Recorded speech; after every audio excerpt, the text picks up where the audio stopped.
you're watching Dealing Room. Chandan is with us, and so is Amar Singh. Mohit should be here in some time. Chandan, good morning. Thanks very much for joining us. I don't know if IFCI is on the FNO side. If it is, if you can just walk us through what's going on there.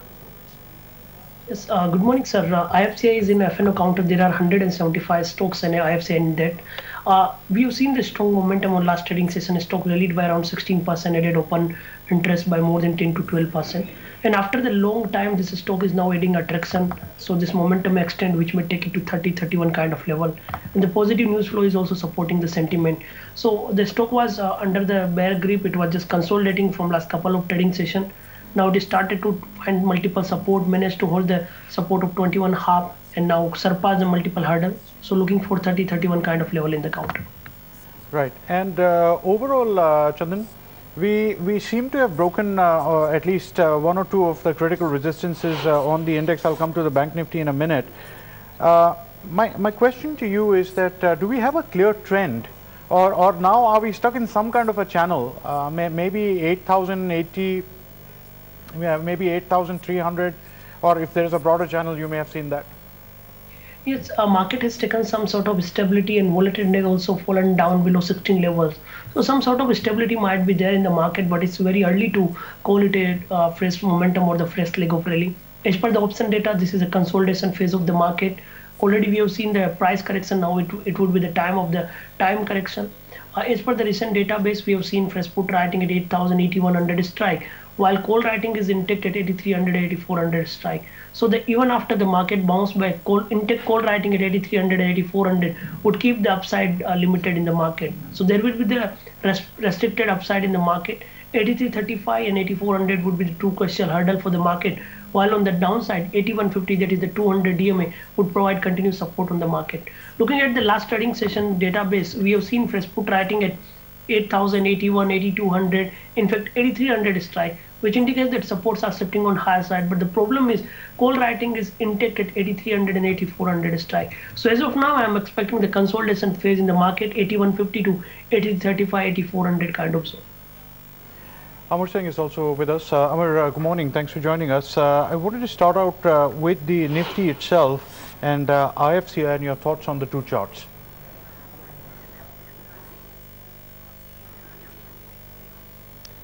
Yeah, overall, looking at Nifty in particular, what we've seen is a bounce back in Nifty, and it's been relatively sharp if you see. But now the levels which are where the markets are currently around 8,260 or so.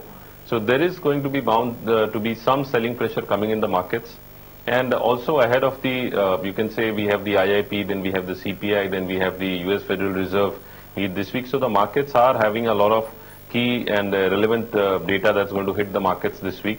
So we could see some profit booking coming at higher levels as far as technically is concerned. Overall higher levels anywhere in the region of 8,350, 8,400 would meet with strong selling pressure. It's not only going to be fresh shorts that would be created, but also those who are on the long side and who managed to make some good money, they would be looking at booking profits, because they would start booking profits at these levels also, but towards 8,350, 8,400 levels, 8,370 levels, we would witness a sharp selling pressure. And so the markets are supposed to trade at higher levels. There would be selling pressure more or less on the downside. It definitely looks to consolidate the lows that the market had made, 79.17. That is, I would say, a crucial level to watch out for. From a short-term perspective, the markets are likely to trade choppy.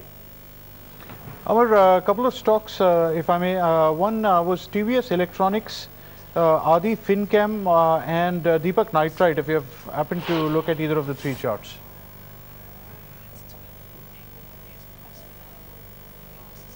Yeah, as far as TVS Electronics is concerned, it's been I would say a one-way go for this stock, and it's from 84, 85 levels. It's rallied and it's breached all these key resistance levels, and it's currently around 200 or so.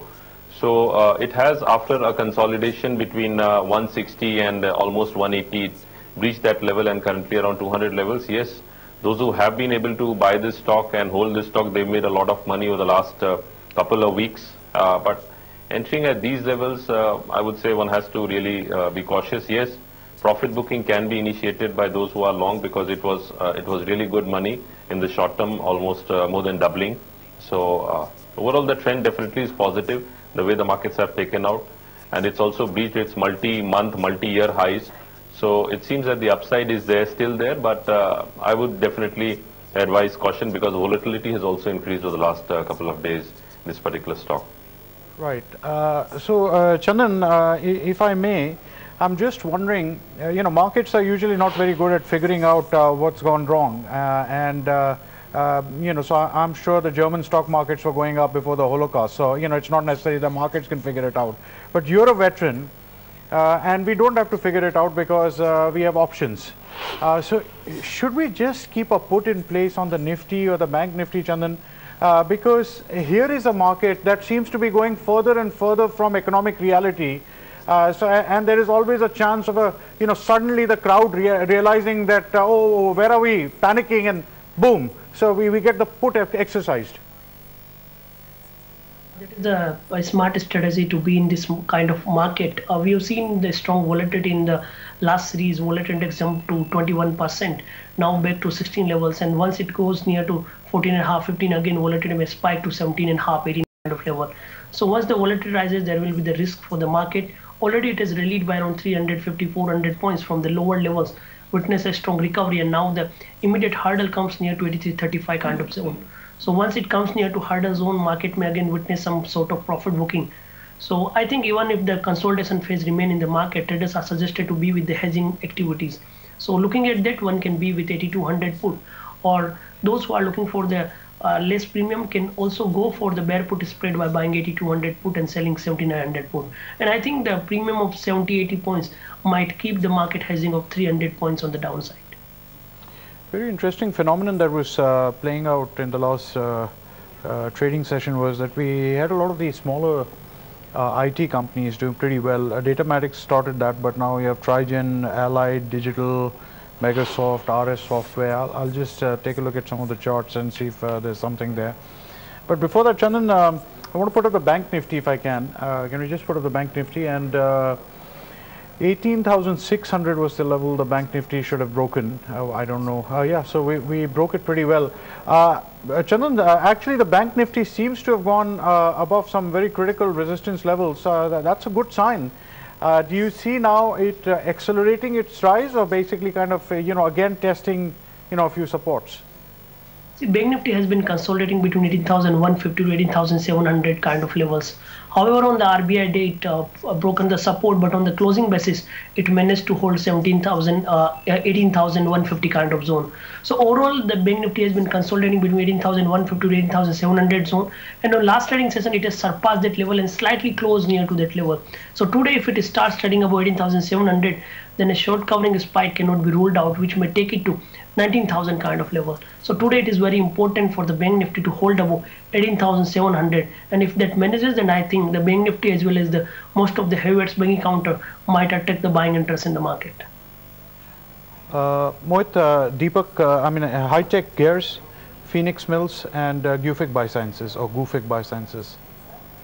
Well, as far as Phoenix Mills goes, this has seen a good up move in trade on Friday. However, this got strong resistance zones around 400, 395 zone. So I'd want to stay away, and maybe not the best entry point.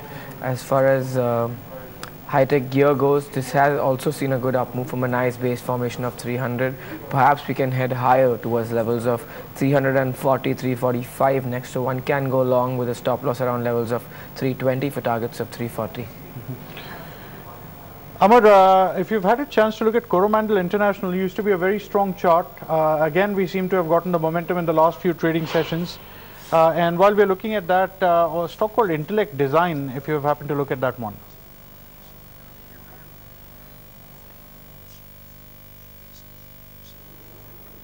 Yeah, firstly, talking about Coromandel Finance, Coromandel International, from almost 230 levels, it's currently around 284. It has pulled back, and this is a major level to watch out for as far as Coromandel International is concerned. 290 and 295 would be a level to watch out for on the resistance side. As far as Intellect is concerned, we've seen a sharp rally, and it's currently around 172 levels. So there is going to be pressure coming at around 185, 190 levels as far as Intellect is concerned. And yes, it has formed a base, but it doesn't appear likely. As I said, it's more or less reflecting the overall market's sentiment. So higher levels would be meeting with selling pressure, also profit booking coming in, because the medium-term charts don't reflect a real sharp rally.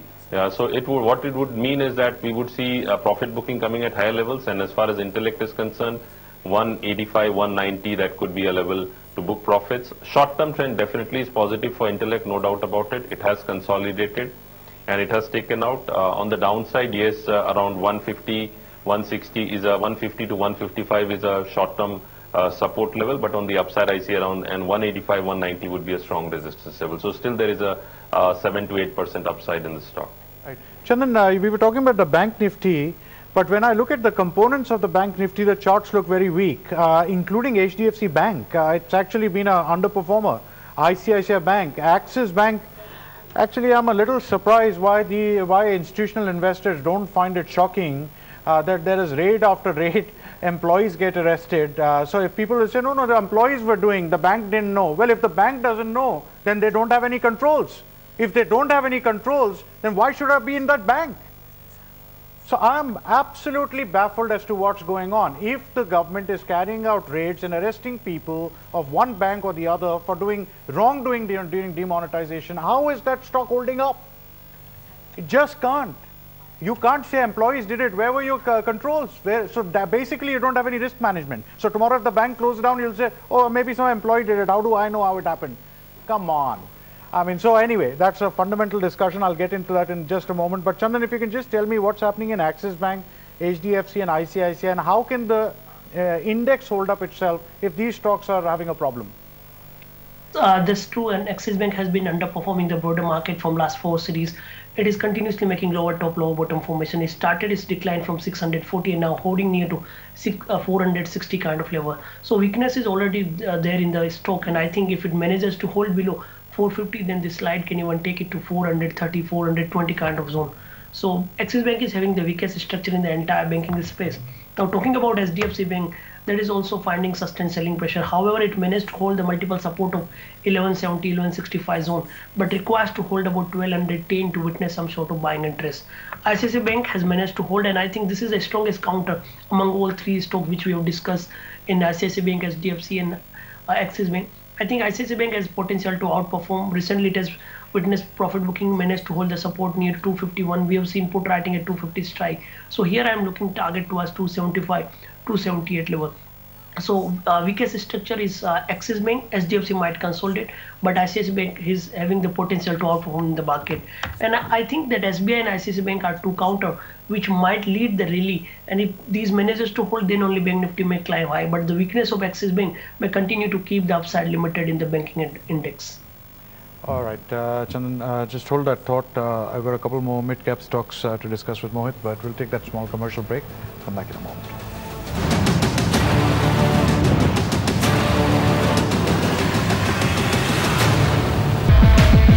If any of these look clean. Well, as far as Megasoft goes, we've seen a good up move in trade, and this is looking okay on the charts. This can head higher towards levels of 22 next, so it's a buy with the stop around levels of 2020. Elecon Engineering was one more that you mentioned. This has also seen a good up move in trade on Friday, though it's cooled off from the day's high. It kind of has some kind of supply zones around 65, which is why I feel it'll be a little difficult getting past those zones. But if we do get past 65, then we can even see levels of 75 next on Elecon Engineering. So just walk of the Asian markets. Most of them are quite weak actually right now. Hang Seng is down almost 1%. Shanghai is down about 1.25%. Singapore is down about 0.5%. Very interestingly, Mr. Trump, who actually was pretty rude about Janet Yellen, that she was trying to keep interest rates low for Mr. Obama, hasn't even met her. So I really don't know what her relevance is, and you know, even if she cuts rates or increases rates, I mean, what does that mean? Anyway, we'll wait to see exactly what does that mean in a moment. Amar, I just wanted to take a couple of more stocks: IDBI Bank, Oriental, and Allahabad Bank.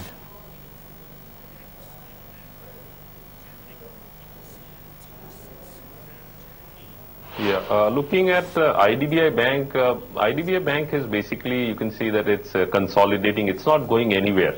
It's trading in a range currently around 72 levels, and on the downside we are seeing 65 to 66 on the downside. So it seems that it's pretty much, even if you see the fall that we witnessed in other banks, IDBI has not corrected sharply, but it's not rallied also, and it's not delivered much gains. On the upside, it seems capped around 76 levels or so. So for IDBI, it's going to be a complete range bound till we see a breakout above 76 levels consistently. IDBI, I would say it would continue to trade in a range 65, 66 on the downside and 75, 76 on the upside. There are no, technically speaking, this is completely a chart which, or a stock which can be avoided currently. Chandan, what do you make out of the futures side of the market? Do you find enough confidence to take a futures position in any of the stocks, especially if it's a shorter term position? And if you do, which stocks are those? I think stock specific action is likely to be there in the market. We have seen bottom process in most of the stocks, selectively in the heavyweights as well as the mid cap counter. As broader market spiked by around 350 points from the lower levels, and I think these kind of opportunity would prevail in the market, even if Nifty remains for range bound. So I've selected few counter versus Ashok Leyland. This stock has recently bottomed out. It managed to hold the support of 74.5, 75 levels, adding built up a long position. And usually this support area works well from last couple of months, and that's why I'm looking for up move towards 85 level. One can buy with stop loss of 76 levels. Second trade is from the media. We have seen the strong surge in the Sun TV, and G Entertainment is also finding multiple support. Recently, it made double or triple bottom near to 430 zone and surpassed the immediate hurdle of 460, 462 zone. So today, if it manages to hold above 460, then it can see a short covering the spike, which may lead it to 480 and 492 kind of level. So recommending to go long on G Limited with a stop loss of 440 for the upside target of 492. While talking about the banking space, we like ICICI Bank in the private, while SBI in the PSU Bank. SBI has been consolidating in a range from last 10 to 12 trading session. It has managed to hold the support of 252, 253 and surpass the multiple hurdle of 262 zone. So on the daily and weekly chart, it is giving a breakout. Derivatives data are also suggesting this trend. But looking at the entire market scenario, I'll suggest to be with the option side. Buy 265 call, which is trading near to 8-9 rupees. Put the stop loss of 5, and this put call has potential to move to us 15 rupees. While on upside, we are looking for target to us 272 to 275 levels in the SBI. What your picks today? Well, a couple of PSU banks are looking good. So SBI is the first buy call. It's a buy with a stop loss at levels of 264 for targets of 271. Also, Orient Bank is looking good on the chart. Seen a nice up move on Friday. This can head higher towards levels of 127. It's a buy with a stop loss at levels of 122. Steel Authority of India is one that's looking good as well on the chart. Seen a nice up move on Friday. Next levels here to watch out for would be 57. It's a buy with a stop loss at levels of 54. And even Syngene is looking good on the chart. Seen a nice up move and trade on Friday. This can continue to head higher towards levels of 645, 650 next. It's a buy with a stop loss at levels of 620. Amar, any picks you have today before we go into pre-opening?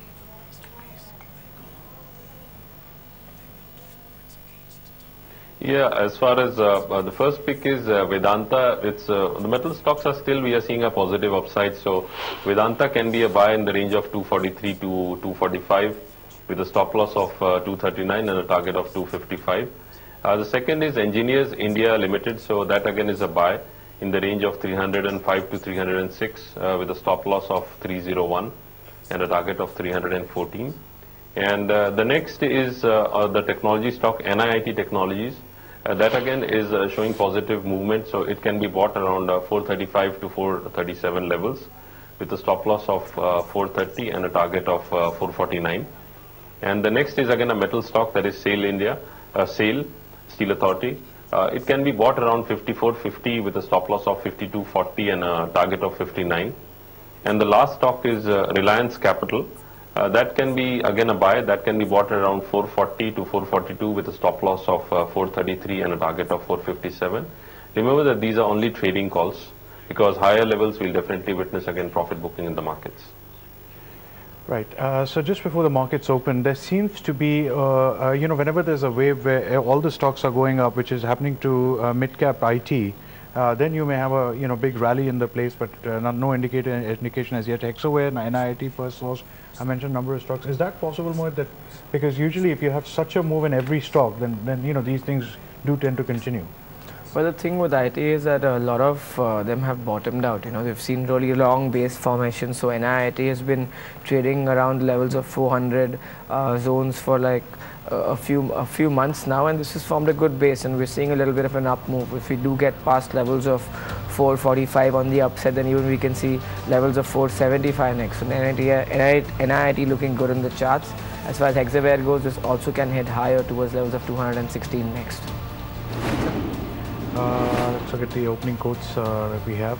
So slight weakness, but once again, it's an insignificant technical level unless we head back to 80.80 at the moment.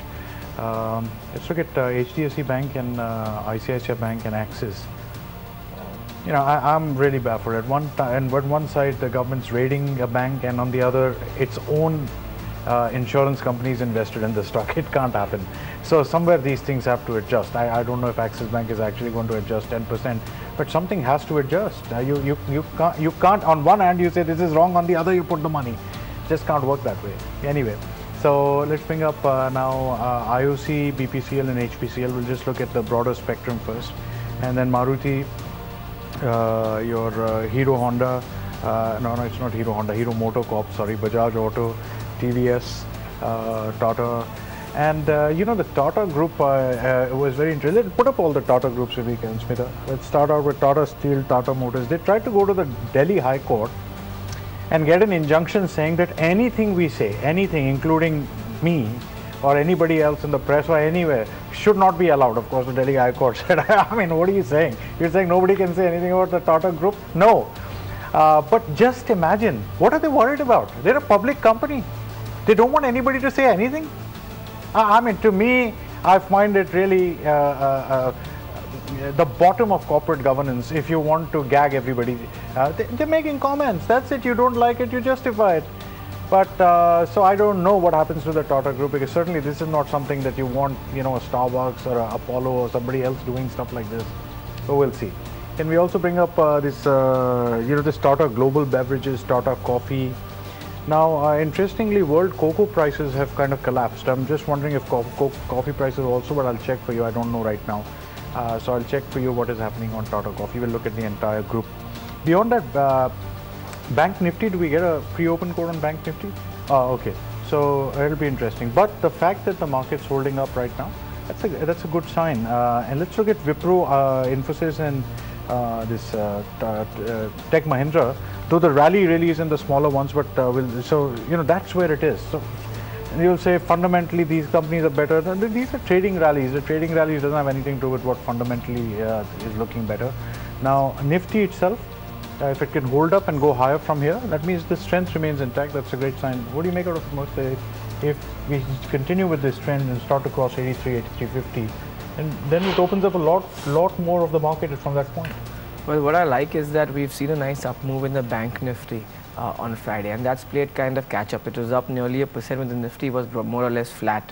So that is a really good thing on the Bank Nifty. It could head higher again towards level 18,800 to even 19,000. Now, if that happens, correspondingly on the Nifty, we could head higher towards levels of 8350 to 8400. As long as 8200 zones are held on the Nifty, the bias has to be bullish. Your stop for all longs would be about 8200 on the Nifty. So interesting. Let's bring up this again, Axis again. If I saw the number correctly on Axis Bank. So let's bring a chart, a 1-year chart of this Axis Bank. Axis Bank technically is in trouble. Now I don't know what happens or what doesn't happen, but it's very, very close to even a massive support. Chandan, you have a view on Axis Bank. Do you know if there is a large short build-up here? Because if the stock is falling without a short build-up, then it could be in serious trouble. Yes, we have seen huge build-up of short position in the counter, and this stock is continuously falling down from last 3 to 4 consecutive series. It started its decline from 640 and now holding near to 440, 50 kind of level. And I think if this weakness continue, it can even go down towards 430 to 420 kind of level.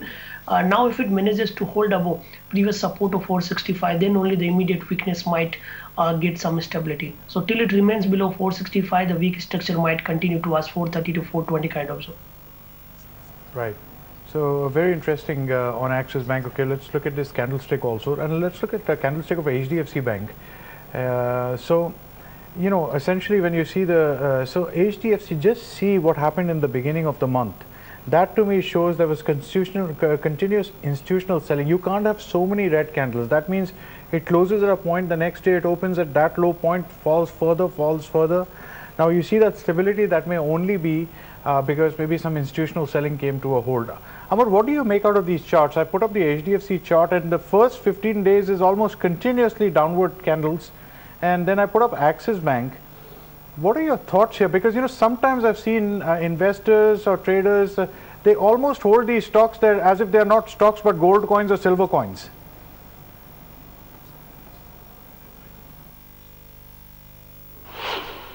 Yeah, actually, that still makes sense for holding as gold or silver as long as the bull trend is there and you see the long-term trend positive, the intermediate trend positive. Short-term trends, definitely we sometimes see them on the selling side also. But what we are seeing in Axis Bank per se, if we look at it, it's been on the selling side since, and it's lost by more than 200 rupees from almost 640 to 450 levels or so, and technically it still seems to be finding a bottom.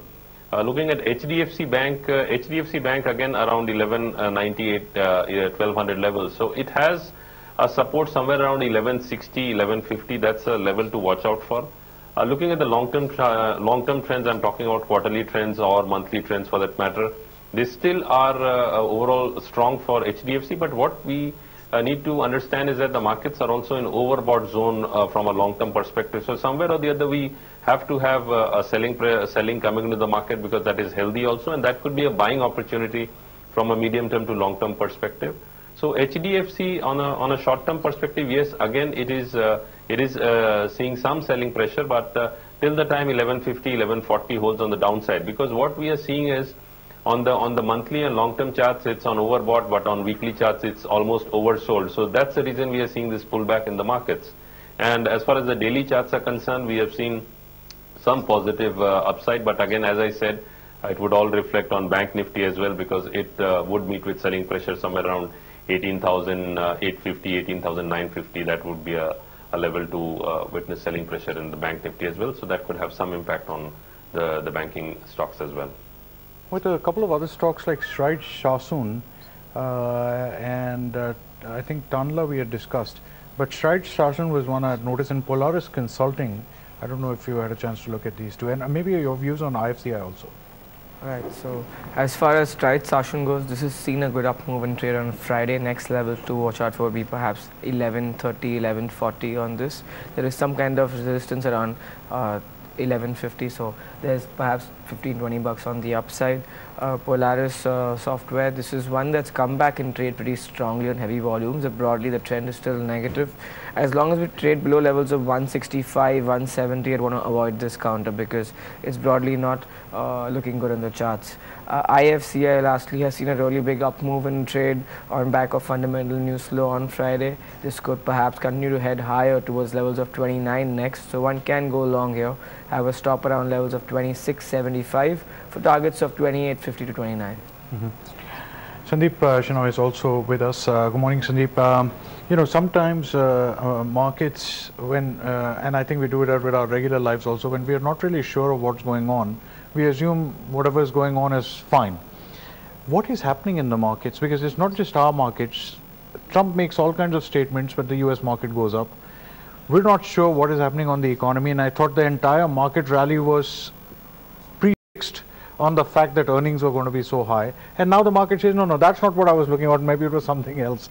How do you read this, Deepak, and what happens next? Well, I think we have got a direction in the market, and we are trying to extrapolate some or force fit some explanation as to justify why this direction or target or whatever it is going to be true. I think we are making a couple of not so fundamental but some flawed assumptions.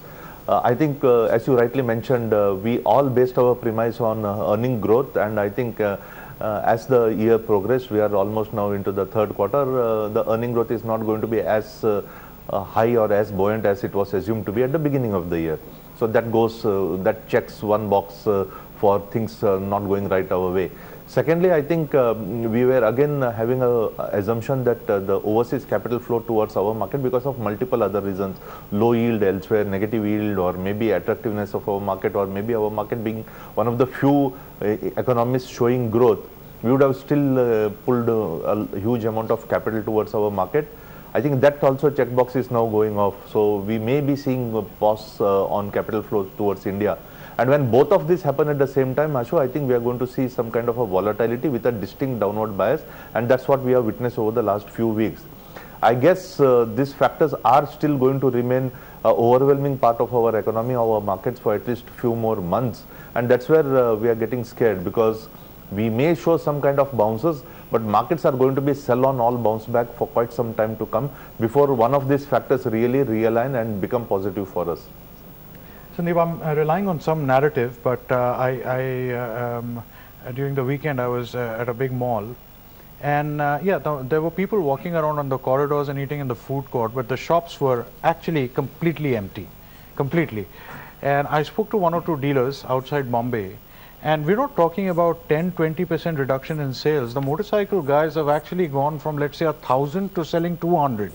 Now, maybe that turns around, but what I'm saying is that, you know, these are not like clicking fingers, because once the supply chain interrupts, it goes right through the system till the time it can retool itself to move forward. What do you see the numbers looking like as we go into December? Maybe December doesn't, but what about going into March, then into June? Because the whole supply chain now is topsy-turvy. You give a nice anecdote, Ashu. We always say in one of our express highways, if a motorcycle breaks down in the middle of the express highway and after 10 minutes he restarts and go, but you realize that traffic jam may have become 3-4 kilometers and it lasts for another 45 minutes. I think our situation is exactly akin to that. We have had something breaking down, which is an irrelevant piece of the entire traffic. But yes, to come back to normalcy and post growth, it could take quite some time. I think we were looking out for post-harvest, you know, when the entire agri season, the post-monsoon factor to translate into capital in hands of farmer, and that capital turning into demand, which should have been from November, December till February onwards. I think that's under a question mark right now. And the next season of agri harvesting also seems to be under question. Of course, markets are divided on that. So I think bottom end of the pyramid is now slightly under a question mark. The middle end of the pyramid, which is the working class, I think they will keep on doing what they are doing right now, but at a slightly slower pace. The big ticket purchases have been put up. Upper end of the pyramid, Ashu, it's irrelevant for the stock markets because they generally are not starved of cash any which way they have, because it's more of a non-cash economy, but it's not relevant to the stock markets. So I think if you look at these two, yes, I think the overhang on stock markets is going to be there. But is it going to deal a big blow to the economy? I think it's too many moving parts at the current levels to take a straight call on that. But yes, the pain is going to be there. How much, we can't quantify at the current levels. Two thoughts, if I may, very quickly, and I'm using these as only examples, Sandeep. One is HDFC Bank. One would say that they completely missed the e-wallet game, because now when I pay through another e-wallet, I get HDFC saying, oh, we have our own e-wallet, why don't you use us? So I'm saying you completely missed it.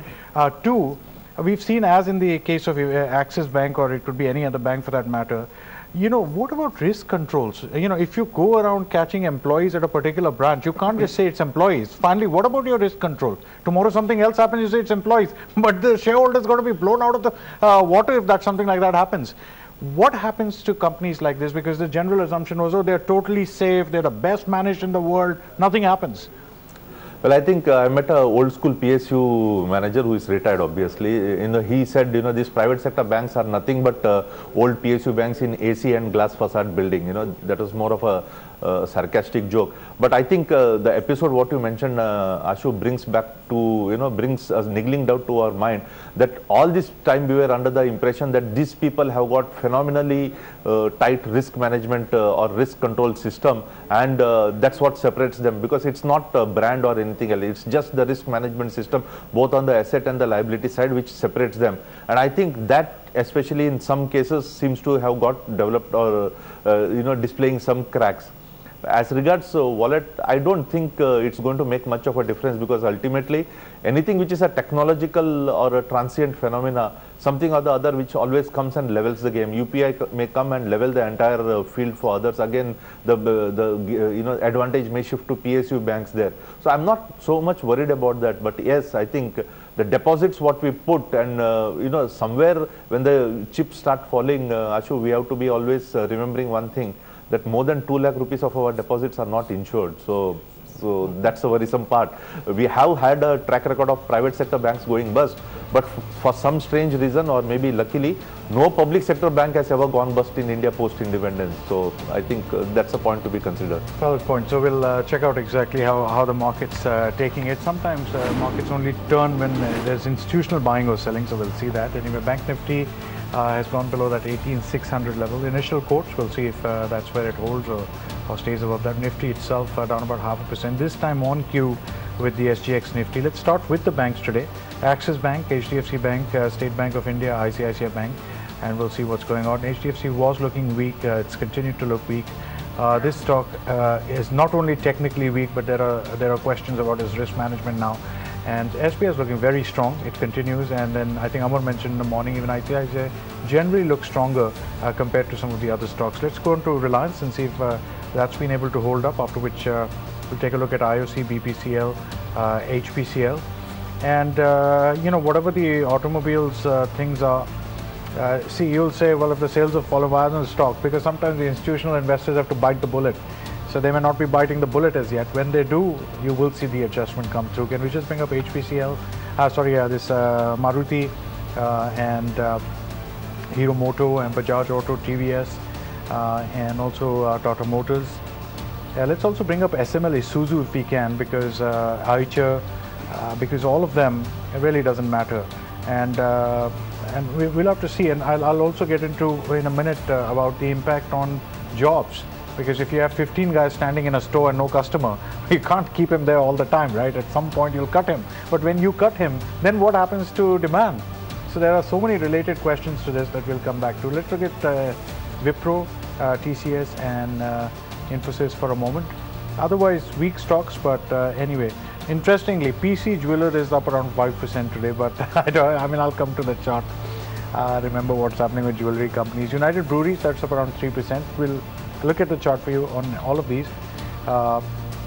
PSU banks were discussed in the morning. They were looking a little strong. Dana Bank, Allahabad Bank, if you can just put up those.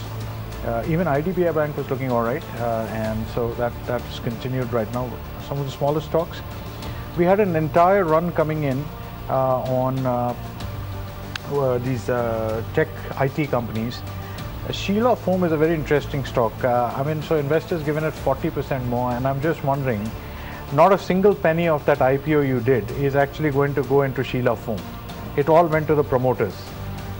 So so sometimes I wonder, 40% appreciation for what? Did your money go to set up a new factory, promote new brands? Nothing. Actually, it went to the promoters. But that's then when you lose money, you say, I lost money, everything is a scam. No, everything is not a scam. Hey, you just get too greedy about things and you don't want to read, and then the easiest thing in life is to find somebody else to blame. No. So please think about some of the ways you go around buying stocks, and I think it'll answer the question as to why you're getting it wrong. Now, there's no scam going on. It's all inside. The scam and the no scam is all inside, not outside. All right, Vimal Oil, that's another interesting stock. We'll just put that one up. Oswal Agro Mills, for some reason today, all oil companies. So Jayant Agro. I would suggest that if you get a chance, you can go and look at their debt profiles. I think it'll give you some answers on what's going on in oil. This edible oil. But again, I'll leave it to you to go and look. And you go and look at their capital base. you know, you'll have a big company with 20 crore capital gains. Some of these guys are sitting with 2,000 crore market capital base. That's the amount of authorized and issued capital they have. So what dividend will you ever get? But again, we'll come back to that in just a moment. Mohit, have I missed something? There are a few stocks that have caught my eye. One is KNR Construction. It's seen a good up move, though it's cooled off from the day's high. It's broadly looking okay on the charts. This can head higher towards levels of 820 next. It's a buy with a stop loss at levels of 790. Also, Biocon is looking good in the charts, seen like it's holding up well. This can head higher towards levels of 960, 965 next. It's a buy with a stop loss at levels of 945. OIL is trading at 52-week highs, and this can continue to head higher towards levels of 460 next. And lastly, IRB Infra. This has seen a good up move in trade today. Perhaps this can head higher towards levels of 202 to 203 next. It's a buy with a stop loss at levels of 194. So Chandan, for your clients, are you long or are you short? My producer just told me Chandan has to leave early. I was wondering, are the positions gone wrong, Chandan? Or you need to build more up? No, nothing like that. See, I was just kidding. Please go. Yeah, I understand that, and even we have to take care of the client position, and I always go for the conservative way. When market is just close near to immediate hurdle, especially in the bank nifty, one is to look for the breakout, then only the fresh leg of rally. So now I'm waiting for a decline towards 81.80 in the spot. If that happens, then I'll suggest to buy with a stop loss of 81.50. In that case, it can again head towards 82, 82, 83, 35 kind of levels. While I have positive bias on the selective metal counters, however, JSW still may remain weak, but VDL, Hindalco, Steel Authority may continue to outperform the broader market. All right, Chandan, thanks very much for joining us today, and we'll of course speak to you soon. Amar, is there any stock that I missed out, or some of the stocks that I talked about, anything that came on your screen?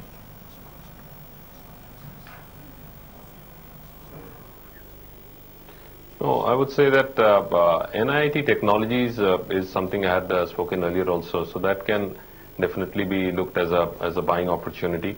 That definitely has some opportunity on the upside because it's seen some breakout.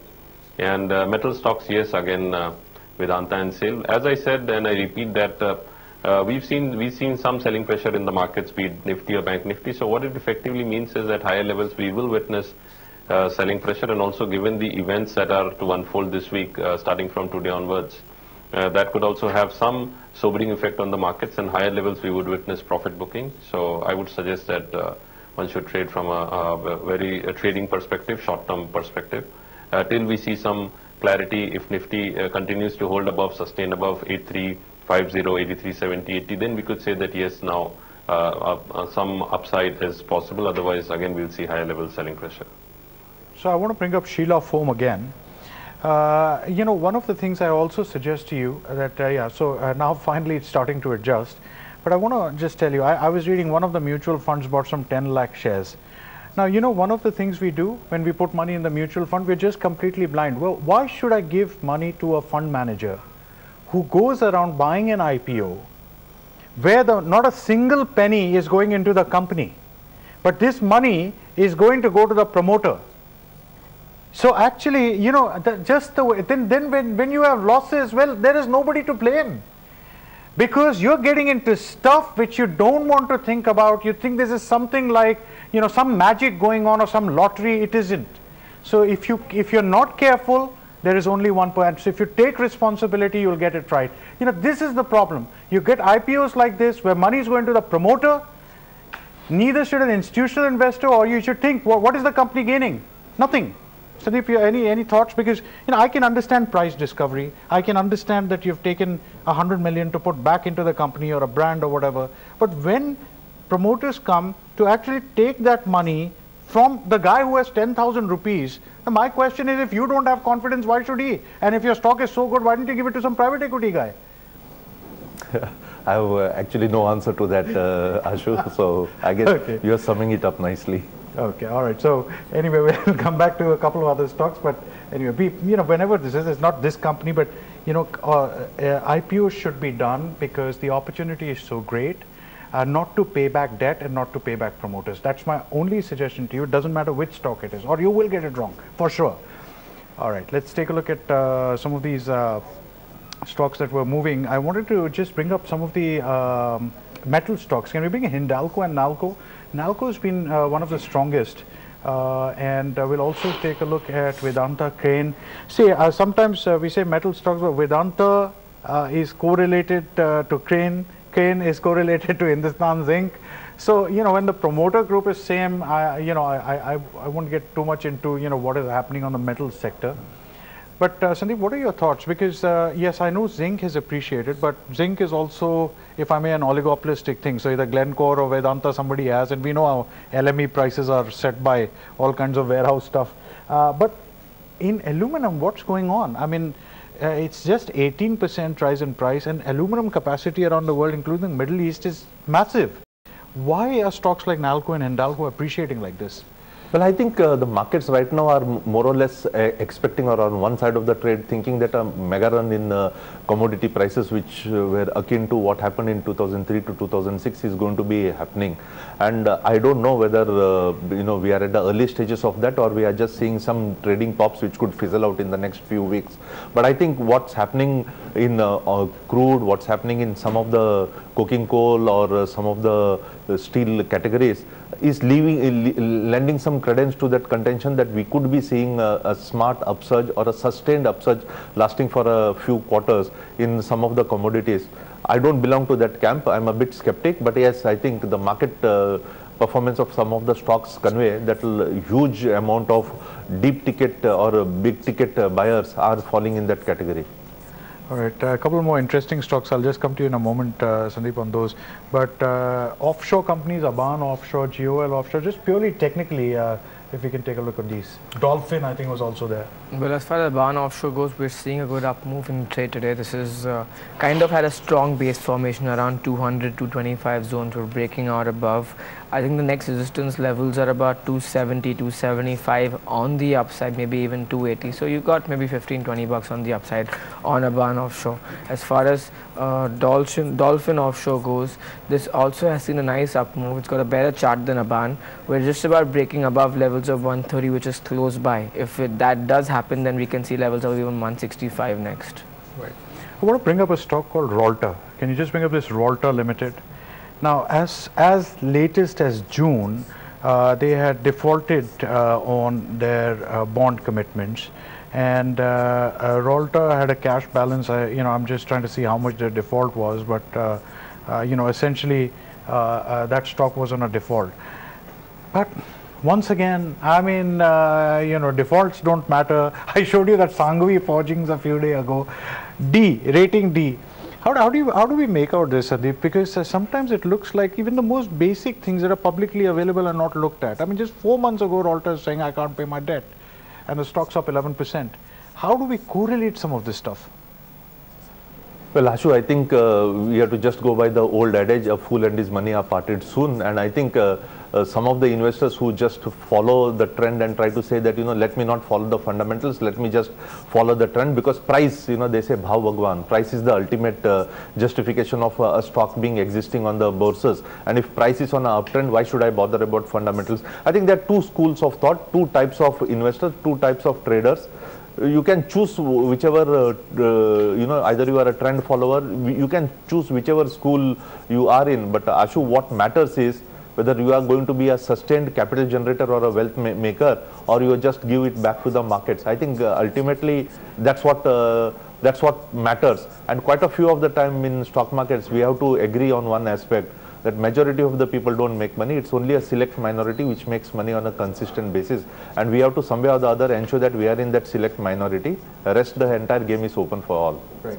And IPOs where you give money to the promoter is a classic example, where you actually subsidize what the promoter wants.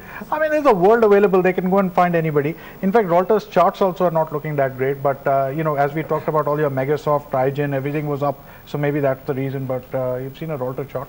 Yes, I've seen the Rolta chart and I don't like it. As long as we're trading below levels of 70, I wouldn't think of buying it, because broadly it's a weak chart and the previous swing high is about 70 zone. So it's still 15% away from that. Once we do get past 70, then we can revisit it, but for now, completely avoid. Let's just take the small cap index, BSE small cap. I know you may not have it on your screen, but also I'll just put it up there, Mohit, if you can just take a look at BSE small cap. and BSE Mid Cap Index, and also a 1 month chart or a 1 year chart if you have, because this is where we should focus. This is where just about everybody is. And it started to adjust, but my point here is that you see what happens with small and mid cap is when everybody rushes out, the buyers just disappear. They don't become less, they disappear. So when they disappear, the price just kind of goes into an abyss. That shouldn't happen, but any signals there that the chart is weak, either on the small or mid caps? Well, I have the Nifty small cap index actually, and I'm assuming there's a strong correlation between the BSE and the Nifty. We're trading close to resistance zones of 6,000 on this, but trend is still reasonably strong, and perhaps we can head higher, maybe 3 or 4% higher. So that's all looking okay on the charts.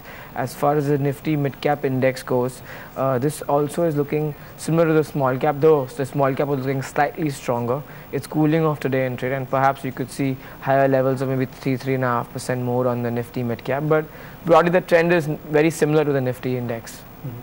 Sandeep, what are your thoughts on the small and mid cap indices? Because their adjustment is never smooth beyond, if I may call it, a psychological point.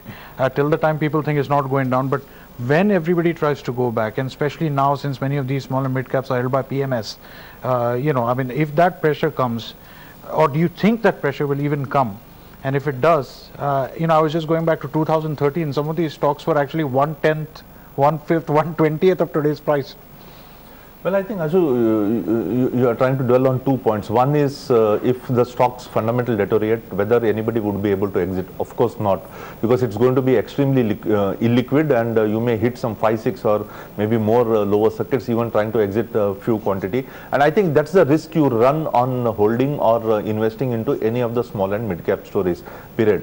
But the flip side is if the fundamentals unfold the way we envisage, because everybody buys with a sense of optimism or saying that this is going to be a multi-bagger. But if it unfolds the way you envisage it to be, then you have a multi-bagger on hand. But please understand, I always this is from my past few years in the market, that a mid cap takes quite some time to unfold or unravel, whichever way it be.